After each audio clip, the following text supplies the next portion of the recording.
Hello investors, स्वागत है आपका हमारे चैनल इन्वेस्टमेंट के बाज़ार पर। तो कल से एसबीआई फंड्स मैनेजमेंट का आईपीओ खुलने जा रहा है।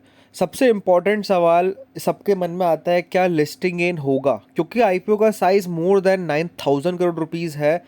किस कैटेगरी में अप्लाई करके चलें? Retail, HNI, small HNI, big HNI, share holder, and definitely क्या वैल्यूएशंस कंपनी ने चीपर साइड पर रखे हैं जो कि हम अप्लाई करने वाले। तो सब पर बात करेंगे इस वीडियो के अंदर, बिल्कुल सिंप्लीफाइड वे में, ताकि आपको समझ में आ जाए। बाकी ये वीडियो से एजुकेशनल पर्पस के लिए है, सोच समझ कर सूझबूझ के साथ ही आप निवेश करें, चाहे आईपीओ हो या फिर शेयर बाजार का कोई शेयर हो। जोखिम मार्केट्स में हमेशा रहता है, इसलिए अपने रिस्क एपेटाइट समझ कर इन्वेस्टमेंट करें। सो सबसे पहले यहाँ पर अगर आप इस आईपीओ की बात करेंगे तो बेसिकली 9,812 करोड़ का आईपीओ। पहले 11,000 करोड़ का था, बट प्री आईपीओ प्लेसमेंट के जरिए 2,000 करोड़ कंपनी ऑलरेडी रेस कर चुकी है। Overall entire offer for sale वाला ये इशू रहता हुआ देखने को मिलेगा, जिसमें 17 करोड़ शेयर्स का ये ऑफर फॉर सेल रहता हुआ देखने को मिलेगा। काफ़ी बड़ा आईपीओ है और डेफिनेटली कंपनी का ब्रांड भी काफ़ी बड़ा है।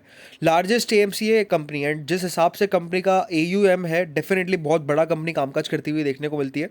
ओवरऑल आईपीओ 14 तारीख से ओपन होगा, 16 तारीख को क्लोज होगा। 574 रुपये का प्राइस बैंड है। 1,16,900 करोड़, 13 करोड़ की कंपनी की मार्केट कैपिटलाइजेशन है। बड़ी कंपनी है, बड़ी मार्केट कैपिटलाइजेशन वाली कंपनी है ये। ओवरऑल आईपीओ की क्लोजिंग की अगर बात करेंगे तो 16 तारीख को आईपीओ क्लोज होगा, 17 को अलॉटमेंट है, 20 को रिफंड है और 21 को इस आईपीओ की लिस्टिंग होती हुई देखने को मिल जाएगी। तो most probably next week Tuesday को अपने को आईपीओ लिस्ट होता हुआ देखने को मिल जाएगा। ओवरऑल रिटेल के अंदर 14,924 रुपये का इन्वेस्टमेंट है। स्मॉल एचएनआई के अंदर 2,08,936 रुपये का इन्वेस्टमेंट है। और बिग एचएनआई के अंदर यहाँ पर दोस्तों 10,14,832 रुपये का इन्वेस्टमेंट है। लेकिन सबसे इंपॉर्टेंट सवाल, किस कैटेगरी के अंदर अप्लाई करें? तो इस आईपीओ के अंदर शेयर होल्डर कोटा है। शेयर होल्डर कोटा किन लोगों के लिए? शेयर होल्डर कोटा है एसबीआई के शेयर होल्डर्स के लिए। अगर आप एसबीआई के शेयर होल्डर है तो आप शेयर होल्डर कोटा के अंदर एलिजिबल रहते हुए देखने को मिलेंगे। वरना अगर आप शेयर होल्डर नहीं है तो कहीं ना कहीं अगर आप शेयर होल्डर में अप्लाई करेंगे तो आपके बिड वहां पर रिजेक्ट होती हुई देखने को मिलेगी। लेकिन सबसे इंपॉर्टेंट सवाल, अगर आईपीओ अच्छा है तो किस कैटेगरी के अंदर अप्लाई करें?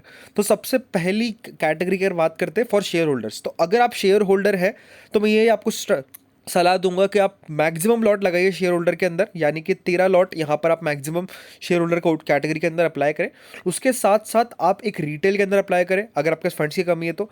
अगर आपके पास फंड्स की कमी नहीं है तो एक यहाँ पर बिग एचएनआई के अंदर अप्लाई करें। तो कहीं ना कहीं अलॉटमेंट मिलने की प्रोबेबिलिटी जो है वो आपकी काफ़ी स्ट्रांग होती हुई देखने को मिल जाएगी। लेकिन अगर दोस्तों आप शेयर होल्डर नहीं है और आपके पास फंड्स की कमी है तो मैं ये कहूँगा गो फॉर रिटेल। एक लॉट आप रिटेल में लगाइए। मुझे लगता है कि एक लॉट अगर आप रिटेल में लगाएंगे तो अलॉटमेंट मिलने की प्रोबेबिलिटी आपकी 50% के आसपास तो जरूर होती हुई देखने को मिल जाएगी। क्योंकि मुझे लगता है कि इन द बेस्ट के सिनेरियो 2 गुना से ज़्यादा सब्सक्रिप्शन यहाँ पर अपन एक्सपेक्ट नहीं कर सकते।